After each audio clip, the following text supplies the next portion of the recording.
We go, says I'm live. There's the little icon I've been looking for. Hello. Good evening. Thank you for clicking on. Most of you will be watching at your convenience. So thanks for taking a couple of moments to watch what's going on. Um, Tonight, we are beginning with, we're beginning with an incident at Atlanta's Hartsfield Airport in Atlanta, Georgia. Um, we'll get to that here in just a second, primarily focusing on both last night's debate and the fact that today is 9/11 and how that was celebrated or observed, depending on your opinion, I guess, because we'll get to it. We'll get to that. We'll get to that. I'm not sure why the the camera is fuzzy. I'm sure somebody's texting me to let me know that the camera is not.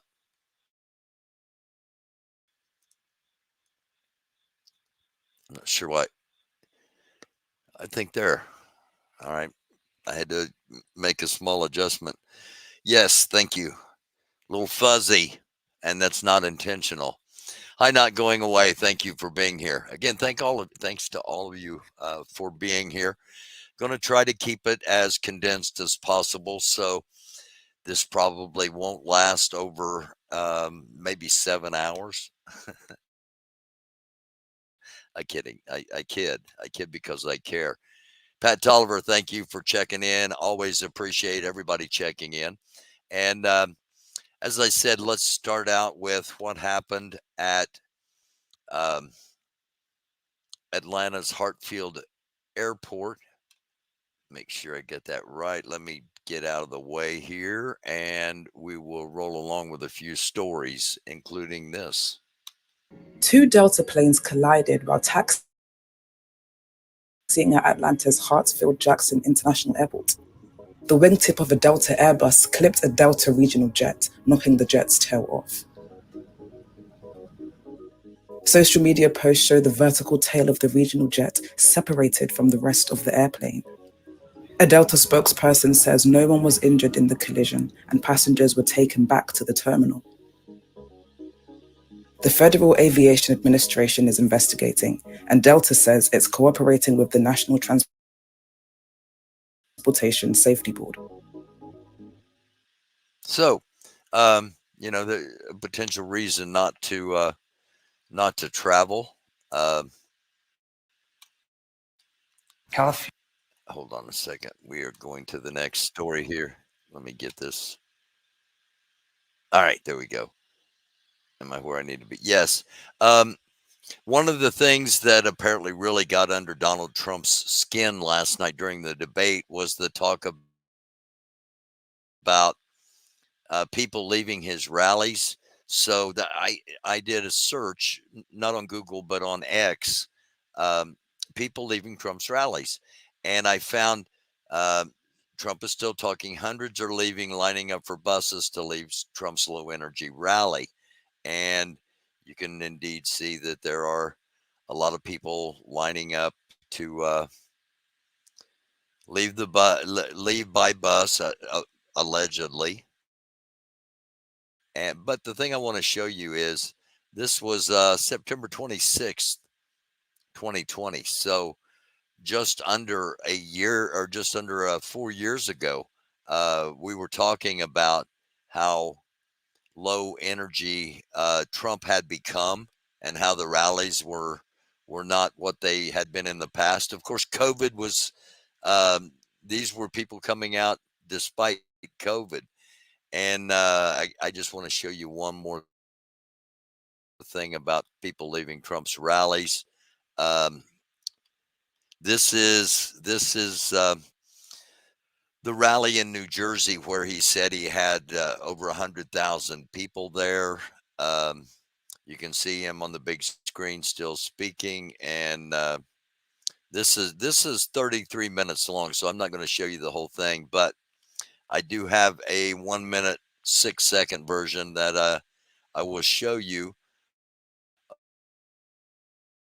of people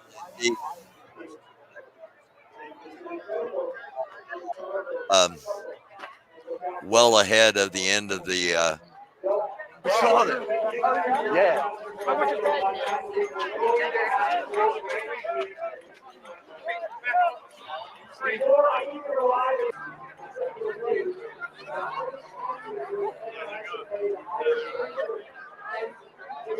And that's just that's just one of the rallies that we've got images of people leaving, and it really gets under his skin for him to feel.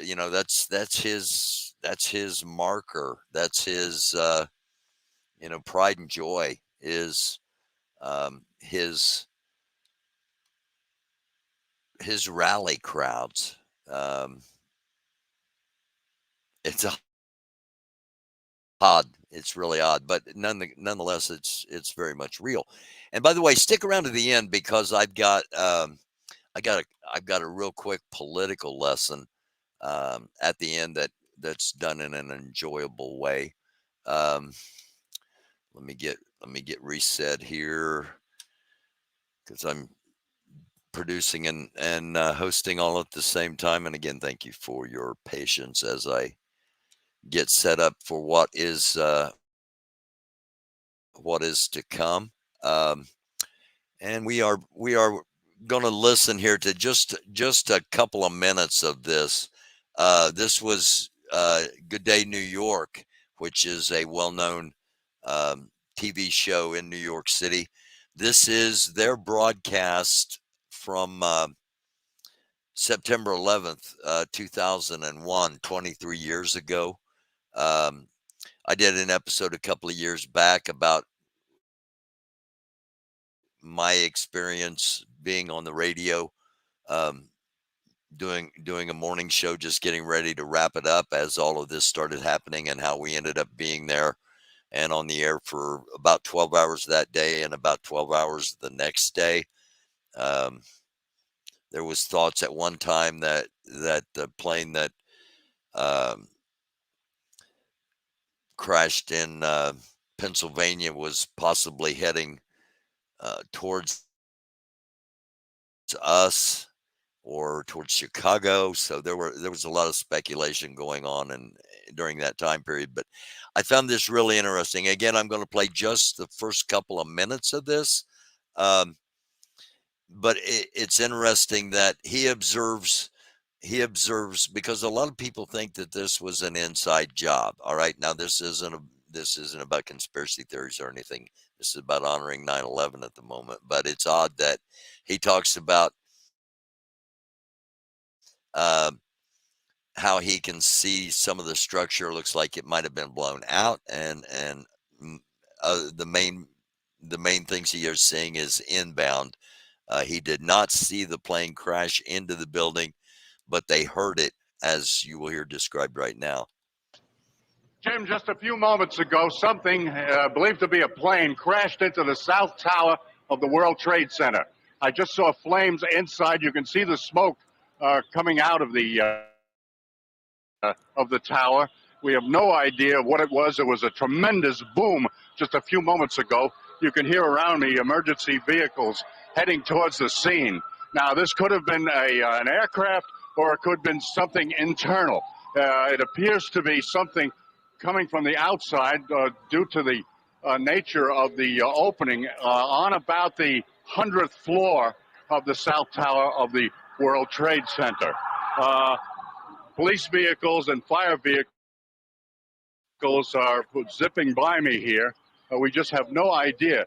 So to the south of the tower, we see some particles, also some gray smoke. Now the smoke coming out of the opening appears to be black smoke. This would indicate things are burning inside. We have no idea of what happened, but we did hear what sounded like an aircraft, and then a tremendous boom. Now, I don't know whether we can confirm that was an aircraft or not. David, what did you hear? What would you say you heard? This is our cameraman, Dave Stolick. Incredible explosion. Very, very loud. How about you, hon? sounded like a bomb.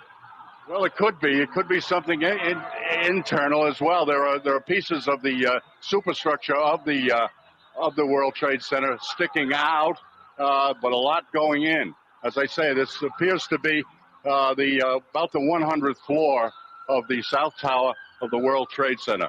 I hope we can get some further information from the newsroom up there, Jim. Ali, I'm just told also that our transmitter, which is on top of the World Trade Center, also took a hit. So we were briefly affected up here. One's memory has to go back to the another terrorist attack. One would hope it is not this time, but if it were a plane that crashed into the side of the building, you would imagine that there would be something on the ground that would be visible. So that's true, Jim. I cannot see the ground from here. You'll recall back in, I believe it was 1945 when a U.S. Air Force plane crashed into about the 80th, 70th or 80th floor of the Empire State Building during a foggy night. This is the skies here, as you can see, are perfectly clear. So I'm starting to lean to the idea that perhaps this, whatever happened here, came from the inside of the World Trade Center. Yeah, of course, that incident back there in the 40s in the offices of Catholic Charities up in the 80th floor of the Empire State Building. This, of course, the new tallest building in town. Now, obviously, on the North Tower of the World Trade Center, something has either crashed into the World Trade Center. If it were I'm just told that Metro Traffic is reporting that it was indeed a plane crash. If that's the case, where's the plane? I would ask. I don't see it in that live picture there. And one's thoughts obviously go back to a terrorist attack on the World Trade Center that created havoc there back in the early 90s.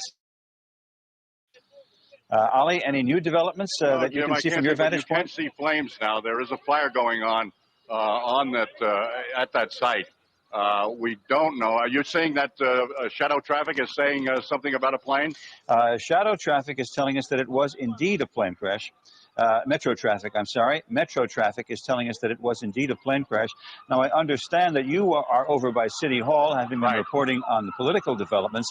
Now, you are a good, 8, 9, 10 blocks away from the scene right now? At least, Jim. We're at Park Row, and of course the World Trade Center is at least 6 or 7 blocks away from us. I do see more flame now. Okay, you can see, because we cannot see flame. We see lots of black smoke, but we can't see flame. All right, here's Ali, if you have a monitor there, I don't know whether you do or not, but there is another picture in which we do see flame. Right. And we see a gaping hole in the exterior of the North Tower of the World Trade Center with smoke. Go ahead. That's the south side of the North Tower of the World Trade Center. If this indeed was an aircraft, this has not been confirmed. It was heading south over Manhattan. And I did hear some kind of a screech or some kind of a wail before a tremendous boom. I first thought it was a plane. Then I looked at at what was going on here and saw that perhaps it was internal rather than external. But we'll have to wait for official confirmation on that. Emergency vehicles, as you know, Jim, are really pouring onto the scene. Sure, we can hear them in the background as you're reporting to us. This goes on for about 15 minutes. If there are people that want to watch the rest of this, I will play the rest of it at the end. I just found it. I found it very interesting to have a different perspective, perhaps, on 9/11 than we've had in the past. There's all kinds of National Geographic movies and History Channel and Discovery. Everybody's got a 9/11 documentary, but I thought perhaps hearing how the reaction was that morning from the ground might be interesting. Again, if you do want to hear the rest of it, let me know at the end here, and we will. I will play it. I've got another little thing about 6 minutes long I want to play. But let's get to the X scroll here real quick. And again, thank you all for watching. Thank you everybody in the chat. I'll get back over there in just a couple of minutes. But first, If you did not see the debate last night, this is basically what the internet has proclaimed the meme of the debate. Again, Grandpa Simpson from The Simpsons. For those that don't know, Simpsons are in Springfield. Springfield is, where Donald Trump was saying the dogs and cats are being eaten, and we'll touch on that coming up as well. So, Trump said nobody leaves his rallies. Again, this is 35 minutes of unedited video, straight in a row of people streaming out of the rally up in New Jersey. The debate moved the needle for at least one undecided voter. This is probably enough for one undecided voter. This is probably not breaking news to anyone at all, but last night when Jon Stewart read it, it was breaking news. So we talked a little bit earlier about, these debates. Do they even mean anything? Do they even do anything? Apparently, they did move the needle enough for one undecided voter. A Miss Taylor Swift has endorsed Kamala Harris.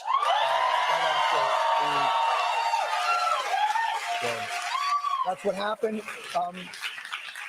So you know what this means. Taylor Swift and I were watching TV at the same program at the same time. Breaking news. So we talked a little bit earlier. Now let me explain something here. The concept I had. All right, I'm going to do full disclosure here.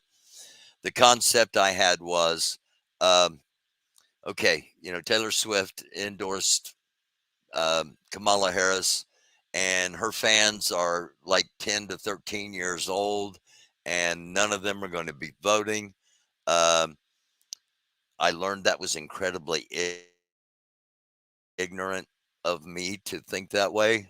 It was pointed out to me that currently there is an auction going on to win 4 tickets to a Taylor Swift concert in Lucas Oil Stadium in Indianapolis, Indiana, one of 3 nights of sold out shows. Somebody is auctioning off 4 tickets on the floor, and the current bid is $10,000. At least it was at 6 p.m. And it's being done. The Indianapolis Stars, where you can find information on that. And it was also pointed out to me that 10 to 13-year-olds generally don't have $10,000 to buy tickets on either SeatGeek or StubHub. One of the things, the average ticket price is about $5,000. So while $10,000 for 4 seats is a good deal at the moment, it's not going to stay there. And they're right. While there are a bunch of people that are not going to be old enough to vote that are Swifties, Swiftie Nation encompasses all ages, I have learned. And, just because I don't know every song by heart, the impact that she already had on the election, we will show you coming up here right now, or in a couple of minutes anyway. I'm not sure where I'm at on this, but let me just say, she's already had an impact on the election just by the number of people that have become engaged since last night's endorsement, and we'll talk about that. But I first want to say, J.D. Vance says, I don't think most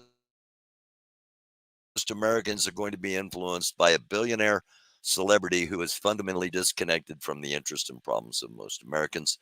That's how he handled the endorsement of Taylor Swift. And okay, I said we're going to get to this, the cat eating case. And this is from This is from a reporter. Um, Jacqueline's a reporter with the Miami Herald, and a lot of um, Haitian immigrant population living in the Miami area, and were really offended um, by Trump. So they put out a special thing that the cat eating case in Ohio is real, but no Haitians are involved. Um, and I said that last night after in the wrap up after the debate coverage that um, there there was a black woman on fentanyl, they believe, that just she didn't know who she was, where she was at, what she was doing, and they were just peppering her with questions. You know, why did you kill the cat? The cat was allegedly already dead. Was she trying to eat the cat? What was she doing? She didn't even know what she was doing. So that there has been that. Now, the MAGA internet took that incident and blew it up to where all the pets in Springfield, Ohio, were getting stolen and eaten, and all the ducks and geese um, out of the ponds. We talked about this the other night, and and Trump um, echoed it. You know, just like they echo him, now he is echoing them, and it's probably because of this Laura Loomer chick that you'll be hearing more about because she's now weaseled her way into the Trump inner circle, according to what I'm hearing. Um, okay, as far as this is a watch party. This is a watch actually in Springfield, Ohio. Talk about it because they're so embarrassed by it. In Springfield, they're eating the dogs.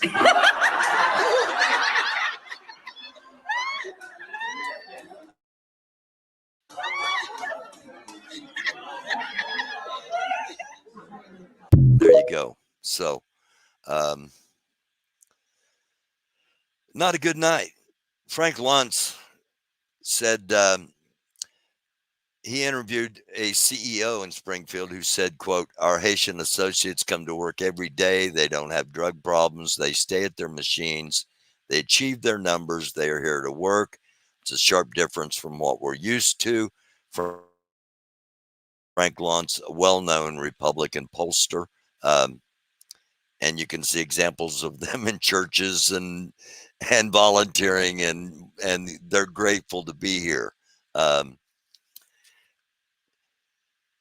This Jordan Kepler talking to a wasn't in the beginning here. Here we go. Barack Obama had big part of 9/11.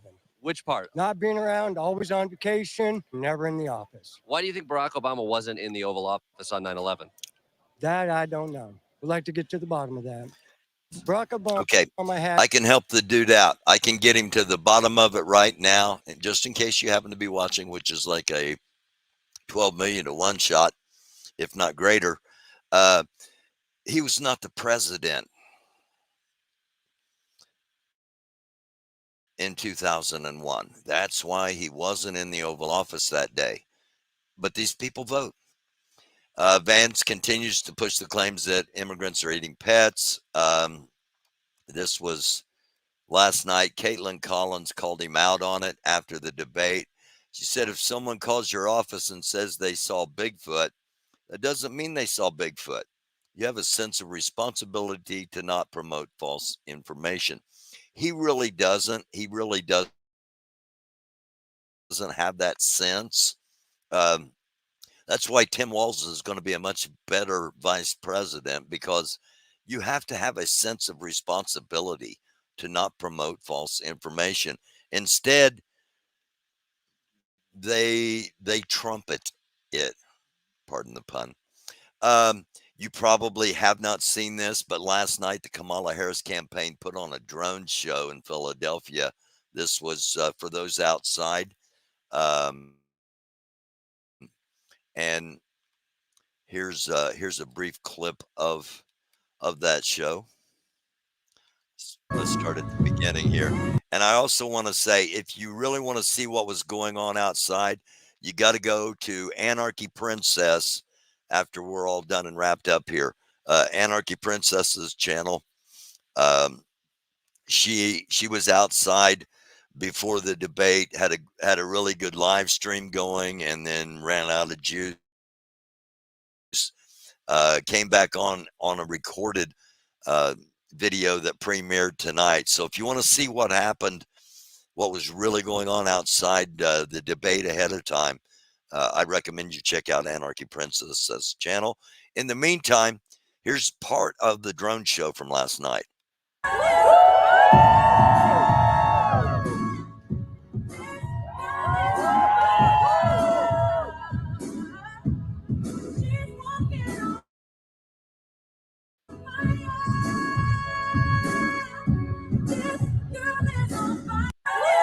Of course, converting the Madam Vice President into Madam President. So, Sean Hannity predicted a 0.001% chance that Trump will be provoked by Harris during the debate.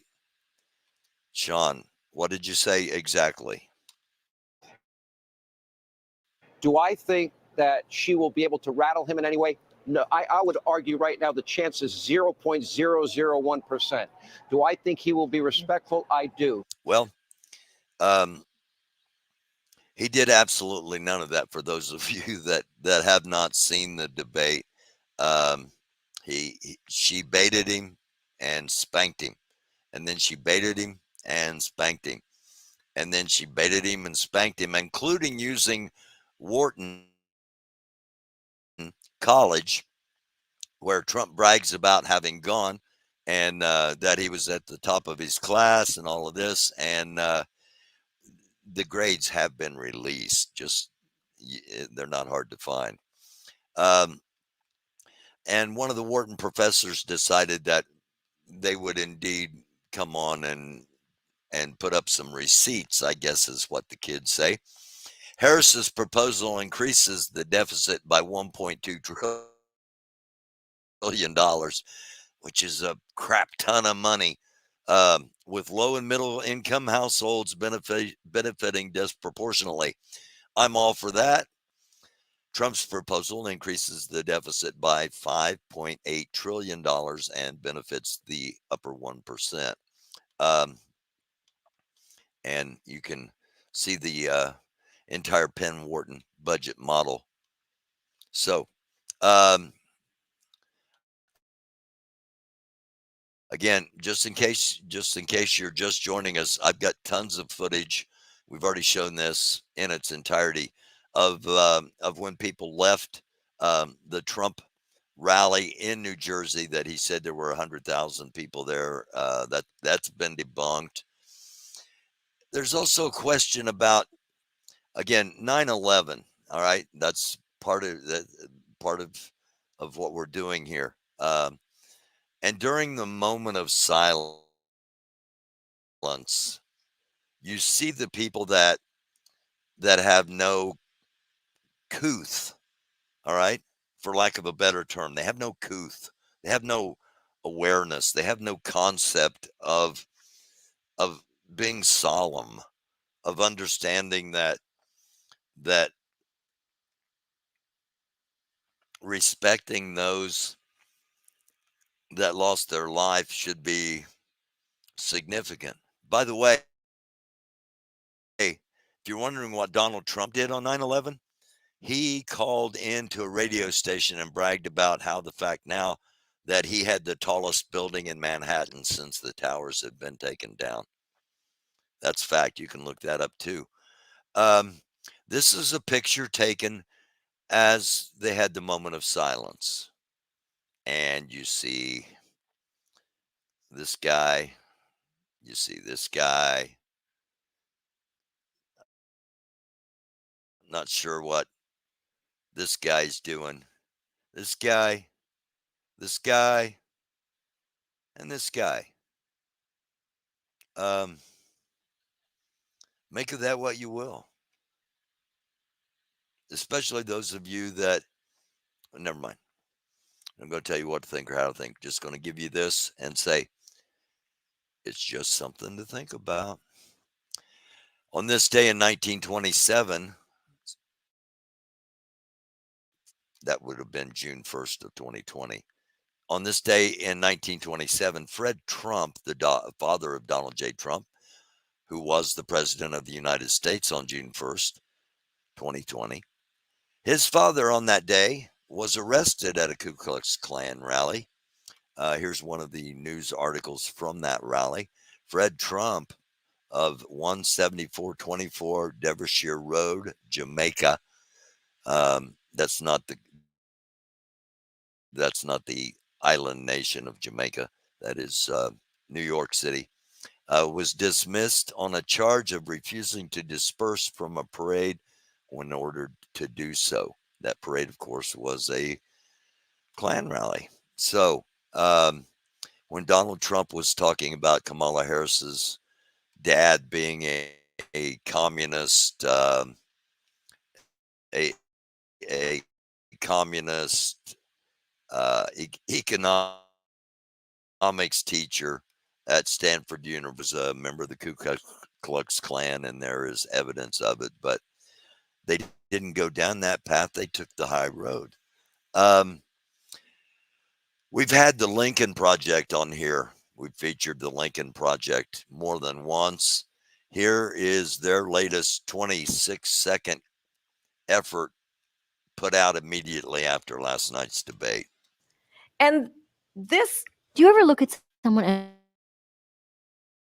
and wonder what is going on inside their head? Scumbag, fuckface, dickhead, asshole, half-witted moron, no good, rotten, four-flushing, brainless, dickless, hopeless, heartless, fat-ass, bug-eyed, dirty-eating piece of slime. A sad, strange little man. Insecure junkyard motherfucker! former president, and this. Do you ever look at someone and wonder what is going on inside their head? Scumbag, fuckface, dickhead, asshole, half-witted moron, no good, rotten, four-flushing, brainless, dickless, hopeless, heartless, fat-ass, bug-eyed, dirt-eating piece of slime. A sad, strange little man. Insecure junkyard motherfucker! Former. Okay, that's what they think might have been going through Kamala Harris's mind. This is when Trump was talking about eating dogs in Ohio, by the way. Russian agent Dr. Jill Stein, who's also running for president. Why Russian agent Jill Stein? Well, this is Jill Stein right here. That's Jill Stein right there. This is Vladimir Putin right here. And this is General Mike Flynn, who you might know from QAnon. Those of you that have been around the show for a long time know that it was a number of years back I started telling people that QAnon was nothing but Russian artificial intelligence generated propaganda, and that Peter Thiel was involved in it. And yeah, so here again, Mike Flynn, the current leader of QAnon, and the person that thought he was going to be vice president. So why is Jill Stein there? Why are these Republican senators there on July 4th? Just something to think about. Time to stop scrolling and watch the trailer for the film The Apprentice. That's right. You know it, I know it, everybody knows it. It's only in theaters, coming out October the 11th. And in case you haven't seen it, here is the full trailer for the upcoming feature film, The Apprentice.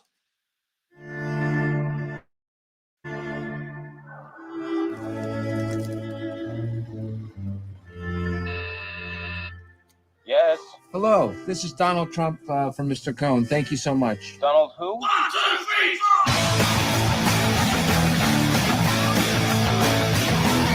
4! Roy Cohn, nice to meet you. Leroy Cohn, you're brutal. Guilty as charged. How do you always win? There's rules.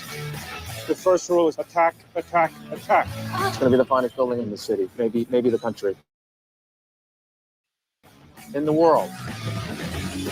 Rule 2, admit nothing, deny everything.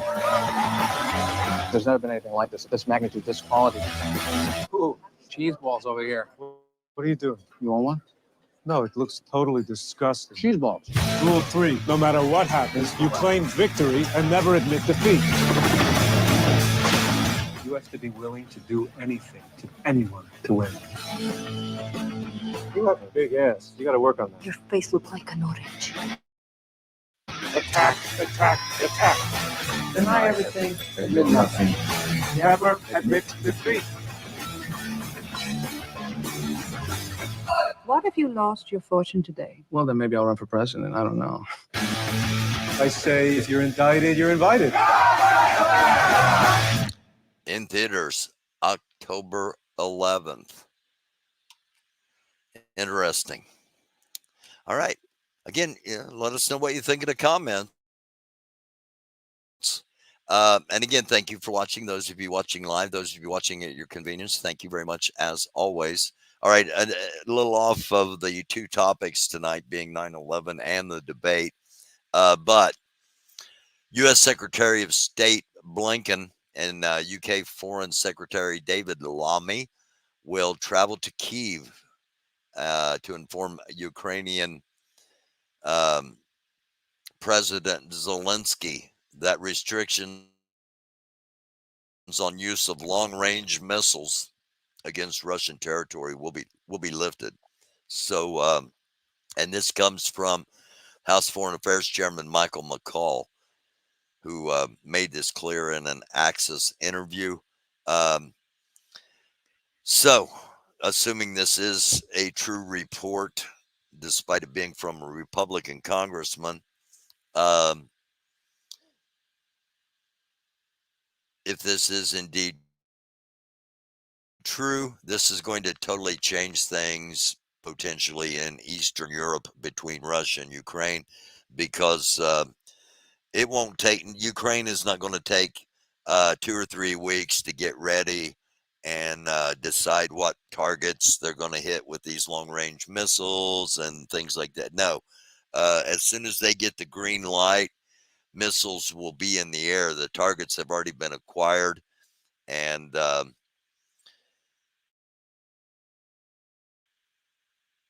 Putin has said this will be an escalating point. This will be another red line crossed, and this, if they will have no choice but to use other means, and we'll just leave it at that. So we'll keep an eye on it, of course, and let you know what's going on.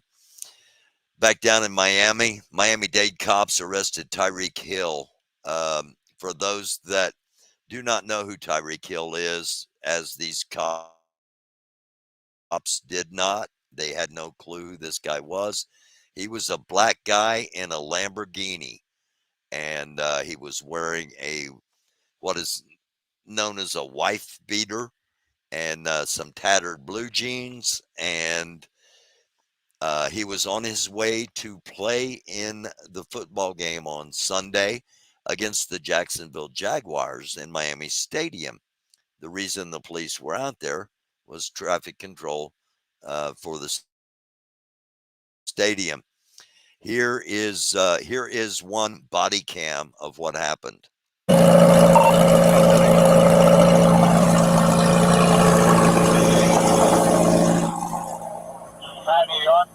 Why don't you have your seatbelt on? Why don't you have your seatbelt on? Or what? Why do you have it up? Okay, he rolled down the window. He gave the officer his driver's license and asked him not to bang on the window. It's a very expensive vehicle.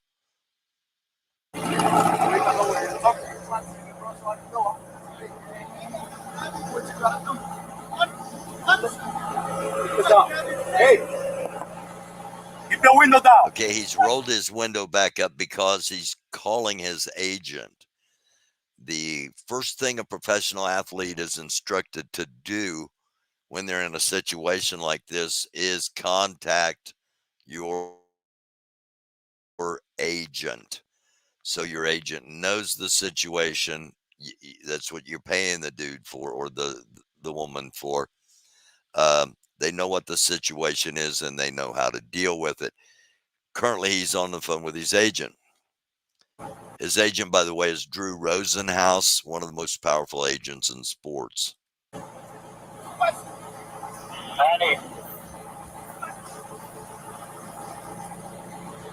Hey. Keep your window down. Keep your window down. I'm gonna get you out of the car. As a matter of fact, get out of the car. Give me that. Get out of the car. Give me that. Break that freaking window. Get out of the car. Get out of the car right now. We're not playing this game. Get out. Get out. Get out. Get out. Get out. Get out. Get out. What part of that don't you understand? Hey, Drew. Hey, Drew. I'm getting arrested, Drew. I'm getting arrested. I'm getting arrested, Drew. I'm getting up, bro. God damn, twin. When we tell you to do something, you do it. You understand? I'm getting up. You understand? Not what you want, but what we tell you. You're a little fucking confused. I'm getting out, bro. Too late. Too late. All right, bro. Take me to jail, bro. Do what you gotta do, bro. We are. We will. Good, bro. It is good. Hey, Drew. Hey. Don't worry about it. I hang up the phone. You stop crying, bro. Y'all. Don't move. Good. Bro, you beating on my window like you crazy. Set him up. Why y'all beating on my window like y'all crazy for? Damn, yo.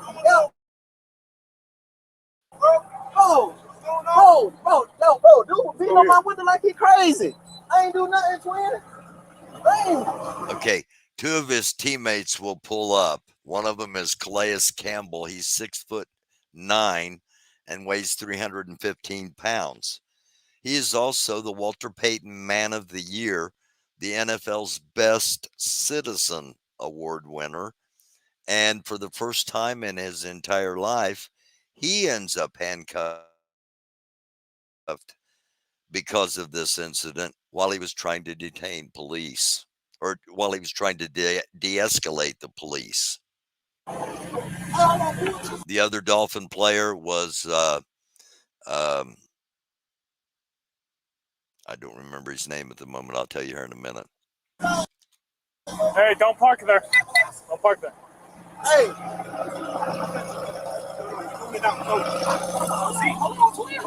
Hold on, bro.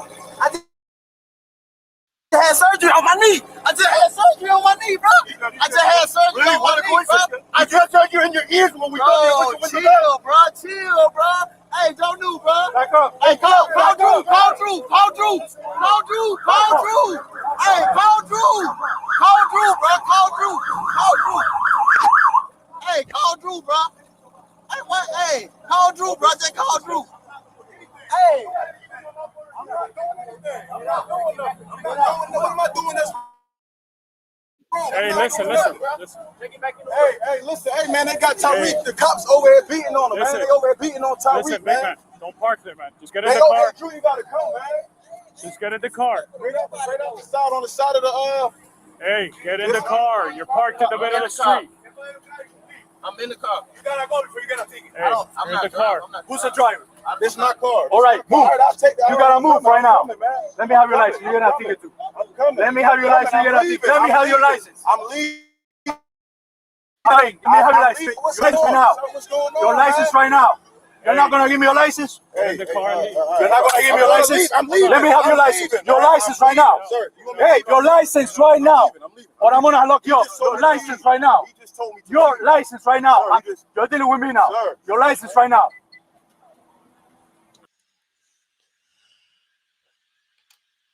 Just something to think about. What if they were not professional football players? What if the sergeant had not come up a few minutes later and went, "Do you not know who these people are?" A little break from all of the potential bad things in the world, and a minute and 29 seconds of something that should put a smile on your face and warm your heart. Excuse me, can you play My Heart Will Go On by Celine Dion? My heart will go on.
I'm not crying. Comedy in the form of cartoons. Again, part of the debate last night was ABC saying to Donald Trump, in 2 interviews you've given with podcasters, and I've got them both on here, you said you lost by a whisker. You said it 2 separate times in 2 different podcasts. And the most far right wing of the right wing, and I can see his face. I can't think of his name right now. The guy that is just hateful to anybody and everybody. He's the only one that really called Trump out on it and said, well, what was this all about? A lot of people in prison over that big lie. And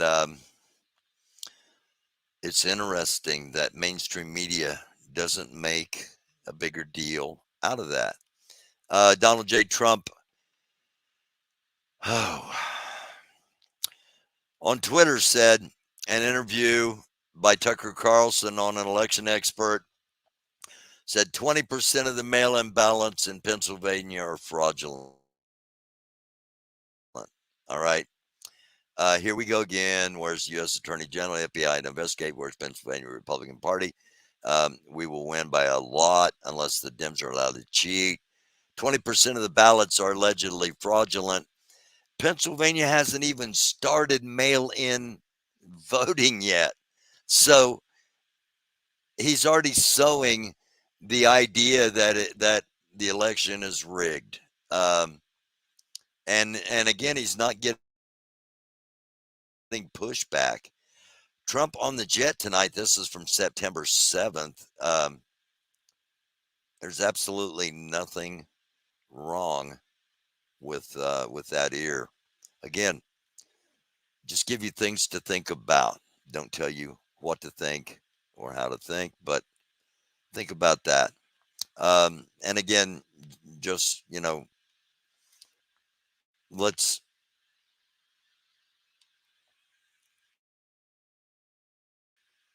listen to this, okay? Just a couple minutes of this here.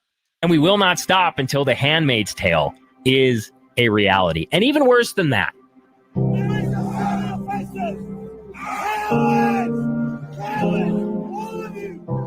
We need total dictator Trump.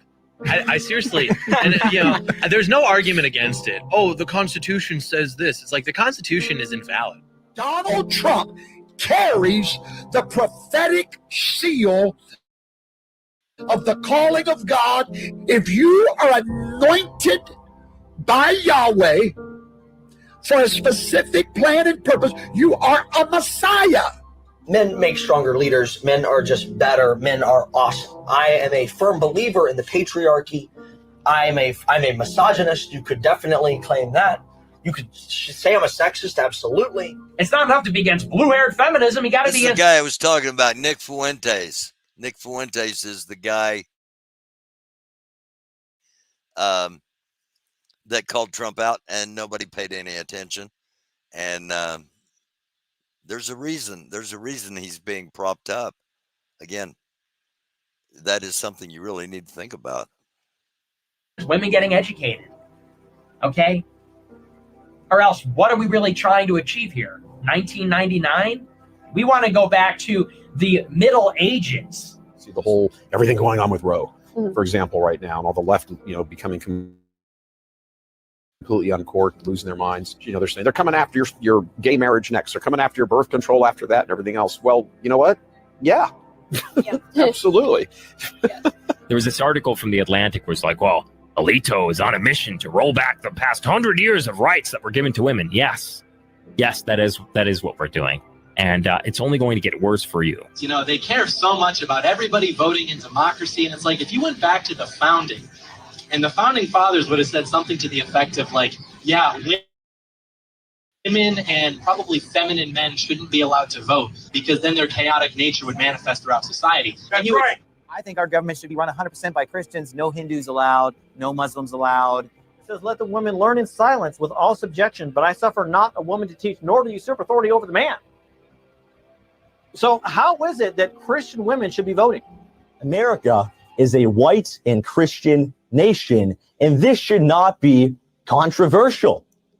Joe Biden's a disgrace to this country. It's a disgrace, and so are all the left and the rhinos, the globalists. They Gilmore. Gilmore. I agree with you on that. America was built by and for the white Christian people of this nation. The Bible says, obey them that have the rule over you. So women, to make your husband's job easier, just obey what he says. When he tells you to do something, just do it. Men are dumber than men. Women should be subservient to men. Women have no place in male activities. Women have no place in... I think you get the idea. Now, this isn't from the 1950s. This isn't from the 1960s, 70s, 80s, 90s. This is now. This is what the other side, for those of us that do enjoy freedom and democracy, this is what the other side is. And I think we better think about all these things that they're saying. I'm not gonna go any further with that. I think you get the point. If not, you can easily find it online. This kind of garbage is everywhere. As of September 6th, before the date, 270 to win, one of the most abject polling services out there. Their polling map has moved Texas and Florida into the toss-up column. The toss-up column now, according to 270, these are now swing states: Nevada, Arizona. New Mexico's moved into lean blue. Nevada, Arizona, Texas, Florida, Georgia, North Carolina, Virginia, and Pennsylvania. Ohio has moved to leaning red from strong red. Indiana, of course, still strong red. And Illinois, the Chicago population is the majority of the voters in Illinois. However, a lot of Republicans in southern Illinois, a lot more rural area down there. They are now in the leaning blue column, as is Minnesota and Oregon. California's strong blue. And then you've got New York, Jersey, Rhode Island, Massachusetts, Vermont and New Hampshire's in the toss-up. However, they have closed all of their efforts in New Hampshire. The Trump campaign has basically moved out of New Hampshire, so New Hampshire will move into the trending blue category anyway, if not eventually strong blue, as Vermont and Massachusetts both are. So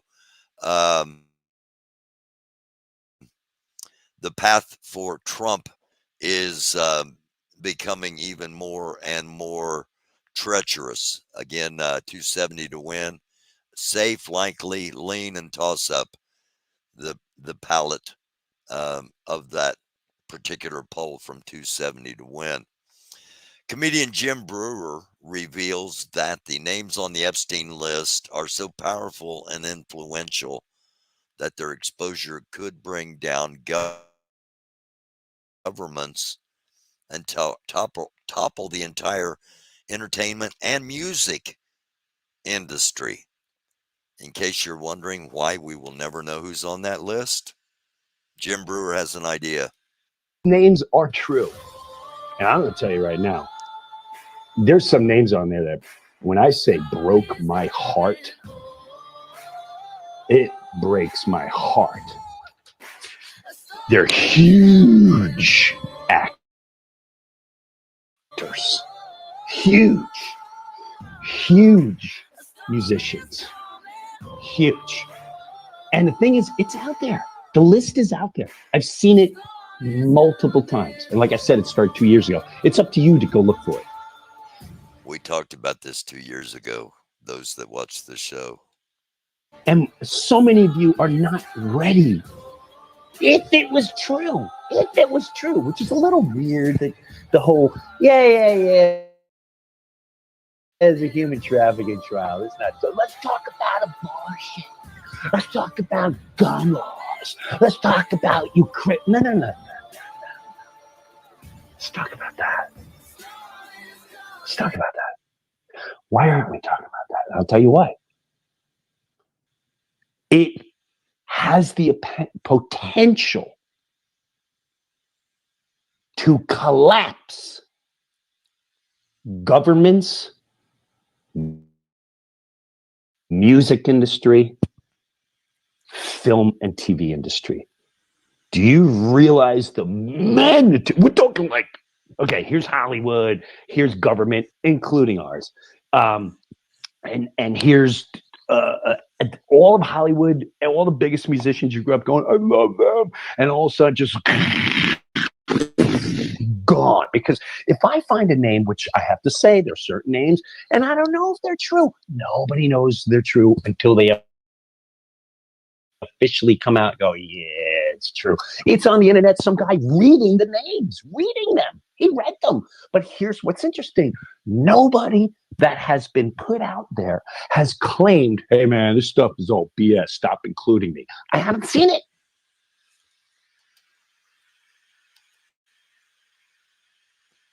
Pedophilia on a grand scale, the upper 1%. That's why it's not being talked about. The International Court has declared Israel an illegal state. This did not get any publicity at all here in the United States. Happened on the 6th of September. Happened a week ago, and absolutely no media coverage at all. But here's what the international community has done. This is a watershed moment for Palestine, for justice and for international law. Israel's occupation has been declared unlawful by the World Court, which has stipulated that it must be terminated completely and as rapidly as possible. The court also found that illegal Israeli occupation violates the UN Charter, human rights, and international humanitarian law. The court further unequivocally declared that all Israeli settlements in the occupied Palestinian territory are illegal and must be dismantled, and that all Israeli settlers must be evacuated. The court declared that Israeli illegal occupation not only violates, but eviscerates the Palestinian people's right to self-determination in their own land, including the right to their own state. This ruling couldn't be more timely or sorely needed. The Palestinian people have endured unbearable suffering and injustice for decades. This ruling is a vindication of their steadfastness and perseverance. This right must no longer be denied or deferred. The court made clear that the Palestinian people are the only sovereign in the occupied Palestinian territory, including East Jerusalem, and that the international community is under an obligation not just to reaffirm the Palestinian people's right to self-determination, but to see to it that this right is implemented immediately. All states and the UN are now under obligation not to recognize the legality of Israel's presence in the occupied Palestinian territory. Again, we hear absolutely nothing about that, but we also haven't heard anything about what's going on with Israel, Iran. Iran was supposed to attack Israel within 24 hours. That was 3 weeks ago. We're not hearing anything. Not hearing anything. And the international community has declared Israel an unlawful nation. U.S. government charges former Trump 2016 campaign advisor Dimitri Sims with working for a sanctioned Russian state television network and laundering the proceedings. Russia, Russia, Russia. Are you wondering why we had no respect for Tim Pool and Benny Johnson and the others? They were earning $400,000 a month for producing 4 videos a week. And here's how it went. They were sent topics they were supposed to talk about. They were expected to talk about their target audience, white Americans, lower middle class. This is from Matt Gaetz. Good news is there's someone out there with deep pockets willing to pay real money into alternative media and actually pay their talent well. The bad news is the Kremlin. Again, the Lincoln Project. They are the Republicans. They are a Republican group that wants Donald Trump removed from history, basically. Here is yet again a bit of on our lives, our rights. A bit of their artistry. It's been 9 long years. The stress, the tension, the lies and division, the attacks on our lives, our rights, our sanity, family and friends lost to the conspiracies and the cruelty, all from one man and the movement he controls. But it's almost over. We can see the finish line. A new America, a new dawn, a new start.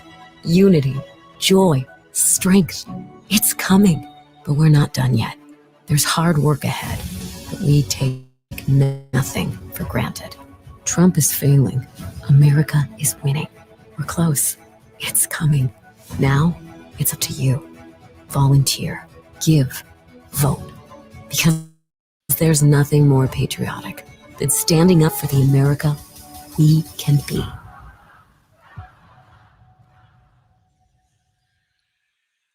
Again, from the Lincoln Project, just something to think about. Special counsel Jack Smith handed over classified evidence to a judge, currently under seal and not visible to the public. Government hereby gives notice September 4, 2024, filed with the court through the Classified Information Security Office, a document entitled Government's Classified Ex Parte in Camera and under seal notice regarding classified discovery. What that means in non-legalese is here's a whole bunch of things you don't know about Donald Trump yet. and we don't think the public's ready to hear all this, but Judge, you need to be aware.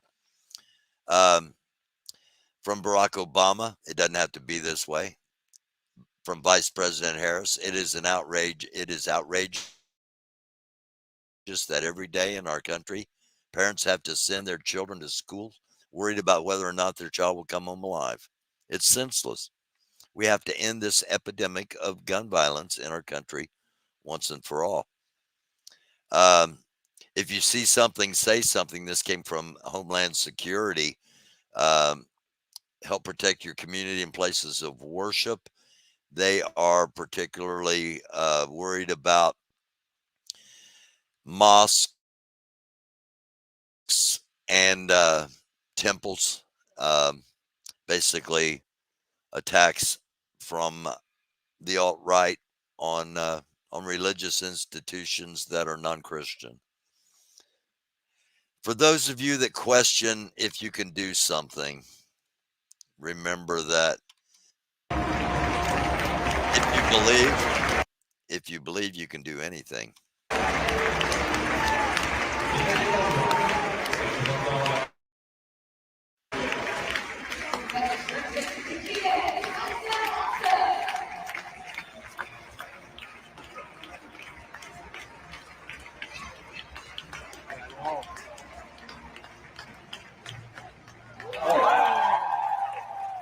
Of course, from the 2024 Paris Paralympics.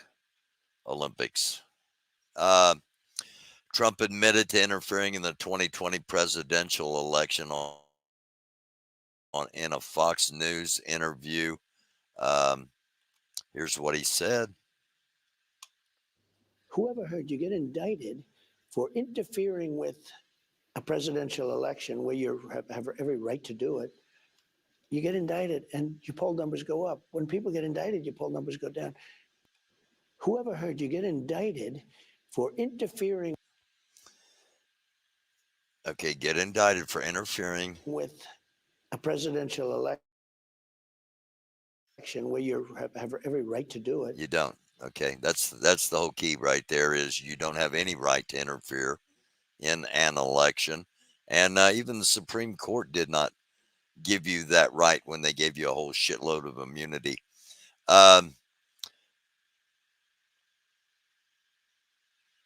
Again, president has every right to interfere in the presidential election, and that is going to that's going to bite him in the butt. And again, this is what I've been trying to get to. More than anybody had ever got. We got the most votes of anybody, of any sitting president in history. And he beat us by a whisker. And it was a terrible thing. They used COVID to cheat. Okay. Did that sound sarcastic to you? Because that was his defense. If I actually said it, it was sarcastic. This is one of the two times that he said it over this past weekend in doing podcasts. And this is he's admitting this is Nick Fuentes, and the far right apparently don't understand or don't care that they've been lied to, and that I guess they're too far gone, because Nick Fuentes gets it. 2020 comment, it's like, wow, that's how pathetic it's gotten. He's admitting, he says, oh, I lost by a whisker. So what was the point? Like, what's the point of any of it? You lost in 2020? Seriously? I mean, what are we even doing anymore? Then you're a loser. Then you're a loser. You just lost. Then you lost to Joe Biden. You deserve to be charged. If he admits that he lost, then that actually vindicates the DOD or I'm sorry, the DOJ charge against him, because the charge is that he knew he lost, but he lied to defraud the people. That's the DOJ's charge. So why did we do Stop the Steal? Why did anyone go to January 6th? Why is anyone sitting in jail? Why did anything bad happen to anybody? Why did everyone get censored? Why is everything bad that has happened to the people that are involved? Why did that need to happen if you're just going to walk it all back and say, oh, I lost? Well, it would have been good to know that. Just something to think about. All right. As promised, and again, thank you for watching. Those of you with us live, greatly appreciate it. I'm going to hop over here. I'm sorry, butterflies are free. I get going and I forget to check the chat. I'm over here now. I do apologize. Is who high? Are you asking if I'm high? Because I'm not. Up next.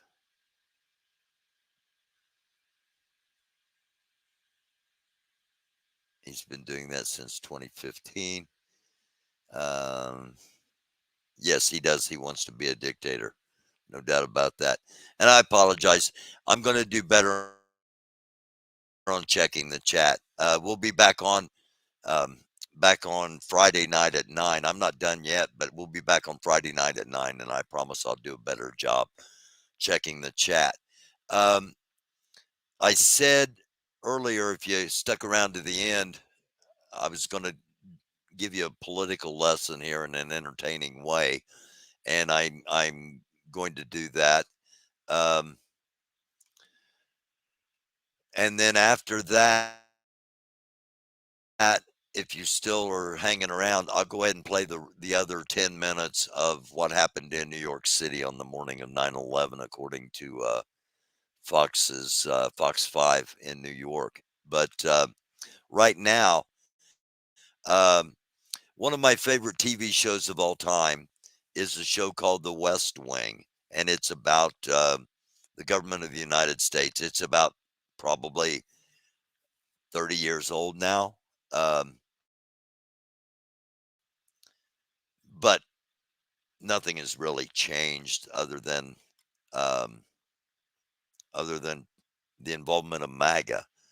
But watching this will give you an idea how things really work in Washington, D.C., and I think people need to kind of be aware of that. Again, they're at the very end.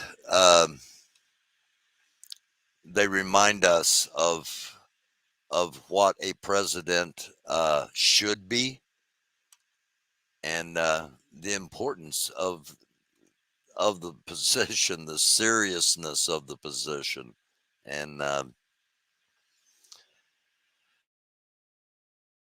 also the fact that there's a lot of work left to go to make sure he does not ever attain that position again. Yes, Kamala Harris has done well in her campaign up to this point, and in the debate last night. That does not win an election. That does sway voters, but it doesn't mean that everything's over and done with, and Trump is finished. That's not the case, not even close. Hello, Nancy McMonarch. Thank you. Imagine how different the world would be today if the U.S. had just brought all the Jewish World War II refugees into Montana or somewhere. Our country had hella more room for them than Palestine did. Yes. The difference being Jerusalem and the biblical rights of both tribes that claim that area. It goes back to Isaac and Ishmael. So, hello, Fred. Thank you for being in here. Greatly appreciate you. Greatly appreciate all of you. And for those that are still here and those that wish to watch, I'm going to go ahead and play the last 10 minutes of this to close things out. Again, this is from Fox Channel 5 in New York. They have a morning show, Good Day New York, and happened to be getting ready for a live shot when the first plane struck the building. Now, once again, what time was it, if you can recall, Ali, when this took place? We were right into the commercial break, and it was about a minute and a half before we came on, Jim. So work it out. All right, Ali. Now, I'm told by the control room that we're obviously trying to talk to people in that neighborhood who have been a little closer to it than you are, Ali. Do we have any people to talk to? Sure, we've got some people here walking away. Excuse me, sir. Did you see what happened? All right, go ahead. Yeah, I saw something. It's something like bombing. Did you see anything hit the building, or did it come from the building? That's the bomb. I think so. That's the Something bomb. hit the building? Yeah. All right, thank you. All right, we got some other people. They're all rushing away from the site. Don't blame him, especially that fellow with the little girl in his arms. Did you see what happened, sir? Did you see what happened? What happened? Well, I was in the PATH train, and there was a huge explosion sound. Everyone came out. A large section of the building is blown out, around like the 80th floor. Was it hit by something, or was it something inside? It was inside. Because it looked out. Everything was coming out. Everything all was the coming- windows were coming out. All the papers were What is coming on the sidewalk? out. I didn't see anything. I Were there ran. any people hurt, do you know? I just ran, and everyone in the PATH train just ran. I don't know if anyone was hurt, but I assume they were because the windows were all blown out. All right, thank you. Ali, you would have to assume a very, very terrible situation if that indeed is the case, because I'm sure there were people up there in that World Trade Center. Now we have lost again. Our transmitter is on top of the World Trade Center, so we apparently have consequently lost contact with Dick Oliver. But we are on the phone with an eyewitness. Rosa, can you hear me? Is Rosa there? Hello? Rosa? Yes. This is Jim Ryan here in the studio. Hi. What is your last name, please? Cardona Rivera. Oh, Cardona. Rosa Cardona Rivera. Tell us what you saw and heard, if you would, please. Okay, I'm at 99 Hudson Street. I was standing outside, actually, at the side of the building smoking a cigarette. And I hear a plane, and I don't usually see planes in this area. Then all of a sudden I saw it go right into the to the World Trade Center, to the building. So right you saw a plane crash into the side of the World Trade Center. Yes, sir. And I'm like on the 14th floor, so I was just like looking out, because there's like a fire, something like fire staircase or something, just like a little balcony. And I saw it go right into the building, and I was like, oh my God, and it was a big plane. It wasn't, a little plane. It was fairly big. how big can you tell us? Give us an idea. I don't know. I would say it was like a plane that I board on to go, well. So this wasn't just a small Piper Cub or something that had gone the wrong way. And of course, we would the weather, I take it, where you are is just about picture perfect. Picture perfect. Yes, it's very clear outside. So there would be the suspicion then that anybody who would drive a plane smack into the middle of the World Trade Center would have done it on purpose. It would seem that either that or they lost control, but I can't see something like that. I mean, it was like right into the building, so, and it was coming low, because if I were to see a plane that was going high, and then all right, but this was coming low. It's very visible. Can you see the streets below the World Trade Center? No, I cannot, because I'm on Hudson Street. You're in Hudson? Yeah, I'm on Hudson Street in Franklin. So Now, you say you were out there grabbing a smoke when it happened? Right. What did the other people do when they heard the noise? Well, there was no. I'm up on the 14th floor. Oh, you were on the 14th floor. Yeah, I see. So I'm not street level. I was up on the 14th floor, and I was just like looking out, just watching the scenery, and when I saw the plane. All right, Rosa, thank you very much. Talking with eyewitness Rosa Cardona Rivera on the 14th floor of a building very close to the World Trade Center in Lower Manhattan. And once again, Dick Oliver was on the scene down at City Hall reporting to us. However, our transmitter is located on top of the World Trade Center building, so that apparently caused our picture from that remote to just go out on us. But once again, yes? I was just saying, I can imagine what the people there must be going through, given what happened there a decade ago.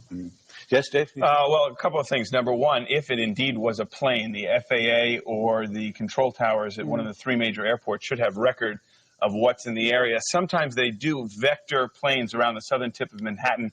We might want to get a hold of Nick Gregory, who's a certified pilot and, again, flies through the area pretty regularly. Number two, even though planes typically are not that close to these buildings, with the possibility of anything from engine failure to hydraulic failure, you lose control of your ability to control aircraft. You can see right now probably police helicopters hovering right around the towers. But again, wind speeds at this point, not tremendous at all. Flying conditions near perfect. And of course, they would have to, under ordinary circumstances, have filed some sort of a flight plan. If it were a plane that, and it apparently, according to the lady we spoke to, Eyewitness, just a few moments ago, she did see a plane go in there. Now, I'm told that it may be a twin-engine plane that simply smashed. It looks like it went head-on.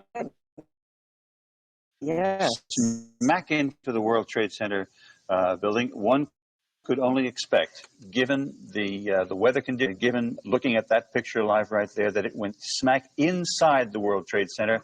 And if that is the case, I'm afraid we've got a tragedy on our hands. We've got something coming across the wire here, James, but actually it's nothing more than what you've already been reporting. Witnesses report hearing a huge explosion. Yeah, well, we're looking at, there's no doubt there was a huge explosion and fire, lots of black smoke coming from that building. Black smoke, again, would indicate that the fire is nowhere near under control. I expect they have sprinkler systems in there. Jim, 1 second, Dave. I'm told we have a witness named Jim on the phone, an eyewitness. Jim, are you there? Yes. Jim, what's your last name, Jim? Last name's Friedel. Jim, tell us what you saw, if you would. Well, I was looking out the window, and normally you'll see planes kind of flying low over the Hudson, but this is a large plane. It's something like a 727, and it was banking, and the only reason I kind of looked at it is because I thought it was rather low, banking right through the World Trade Center tower. What's your vantage point there, Jim? I'm actually across the Hudson in Hoboken, but I have a clear view right at the World Trade Towers. Now, it did seem to you that it was done on purpose? You know, I don't know if I can say that, but it was a very odd type of turn. It was headed directly at the building. So whether that was on purpose or not, I can't tell. I don't know if he was trying to avoid or they were headed for it. Describe that turn for us. Would you? It was particularly heavily banked? It was pretty heavily banked, maybe 45 degrees. Again, hard to tell. It was kind of unremarkable because you do see planes fly through here. It was a large plane, like a 727, and that's the only reason I kept looking. And then it went right into the building. I just thought it was going to follow the river and keep on going, but it didn't. Now, after the plane struck the building, from your vantage point, it apparently went directly inside. That's correct. And if that's the case, my goodness. Yeah, actually, as the impact occurred, you could see debris flying out the other side. So it apparently went right through the.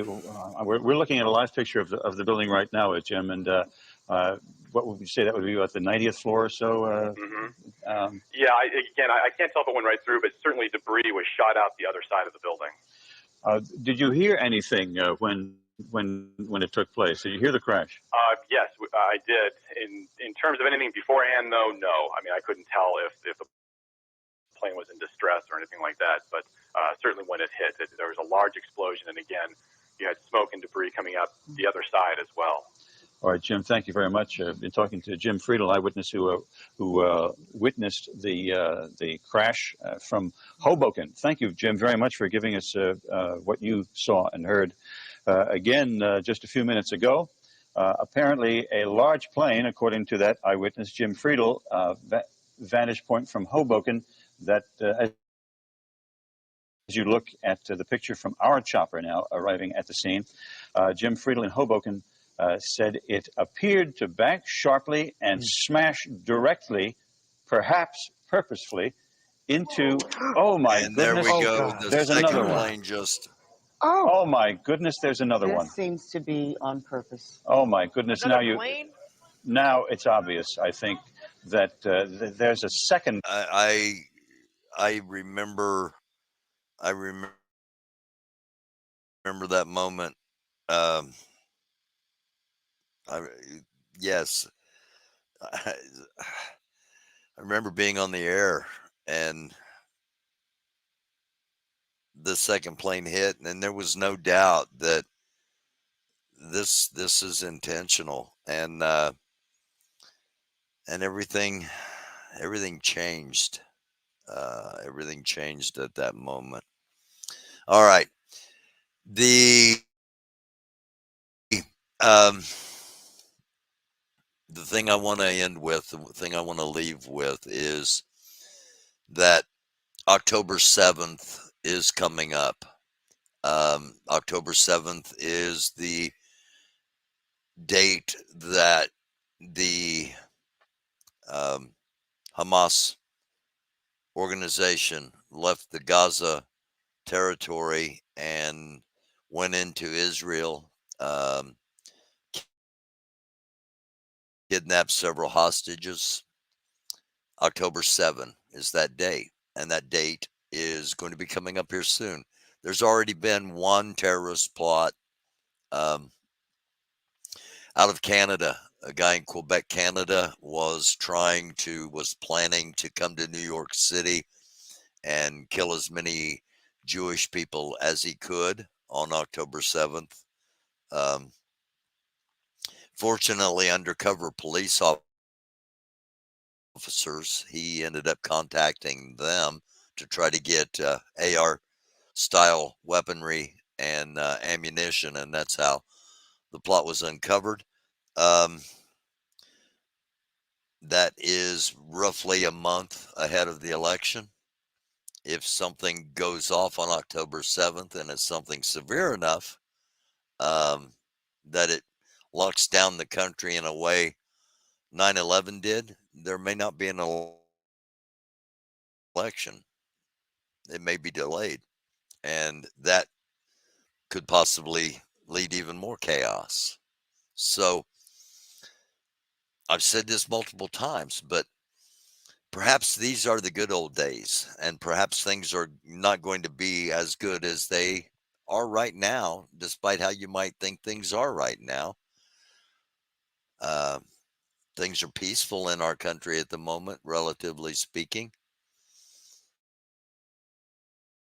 Are we in a cold civil war where we are so divided that there is no choice but to battle? I certainly hope not.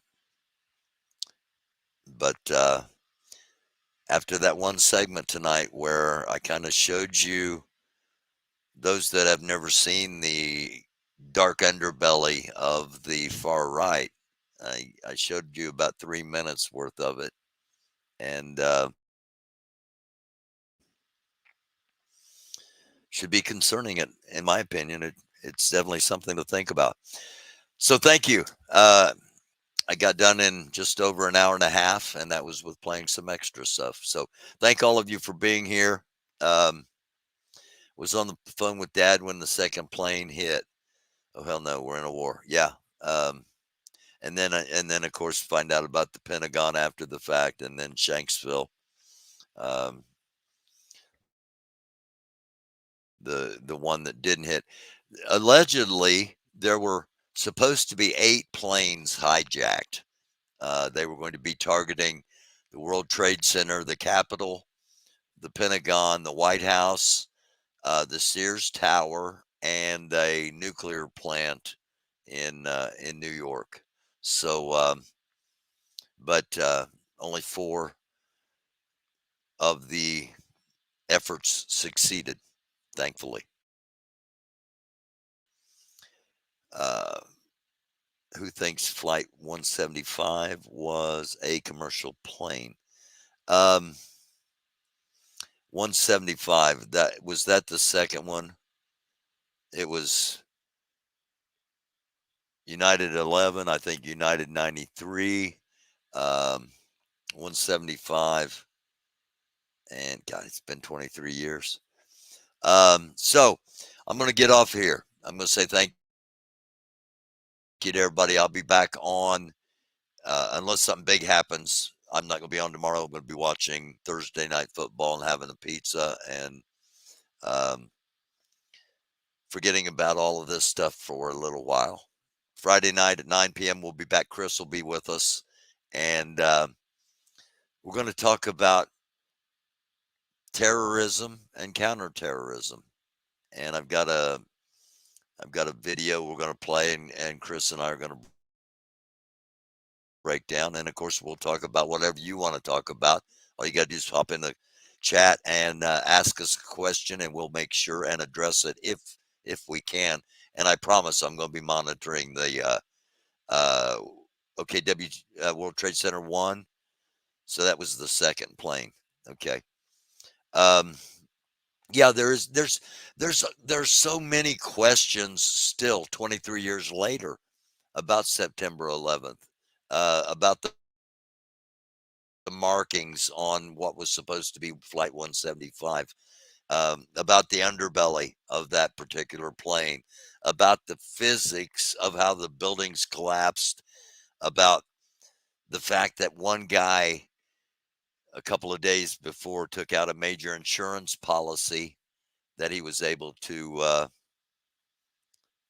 cash in because the buildings all collapsed.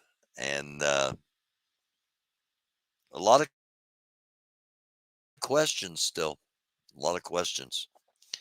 The facts are that Americans lost their lives, that terrorism was involved, and that the family of Osama bin Laden was on one of the only planes that was allowed to be in the air that day and that was because of the connection to the Bush family. So a lot of questions still out there regarding 9/11. Just saying.